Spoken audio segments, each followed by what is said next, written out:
గున్నమావి కిచెన్కి స్వాగతం. ఈరోజు రెసిపీ ఉల్లికాడల వేపు. సీజన్లో దొరికే ఉల్లికాడలు ఆరోగ్యానికి చాలా మంచిది, చాలా టేస్టీగా కూడా ఉంటుంది. ట్రై చేయండి. లేత ఉల్లికాడలు తీసుకుని చిన్న చిన్న ముక్కలుగా కట్ చేసి పక్కన ఉంచుకోవాలి. తయారీ విధానం చూద్దాం. బాండలు పెట్టి ఆయిల్ వేసి మినపప్పు ఆవాలు వేసి వేగిన తర్వాత కరివేపాకు 6 దంచుకున్న వెల్లుల్లి వేసి కాసేపు వేగనివ్వాలి. వేగిన తర్వాత కట్ చేసుకున్న ఉల్లికాడలు కూడా వేసుకోవాలి.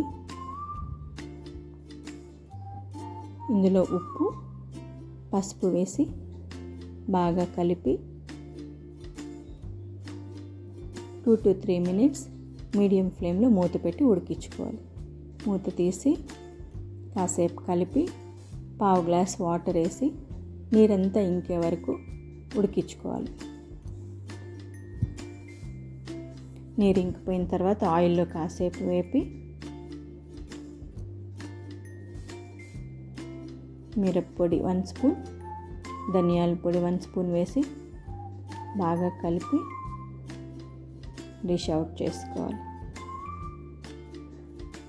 అన్నంలో సైడ్ డిష్గా చపాతీకి కూడా చాలా బాగుంటుంది. ట్రై చేయండి. చాలా మంచి కర్రీ, హెల్తీ, టేస్ట్ కూడా బాగుంటుంది. తప్పకుండా ట్రై చేయండి.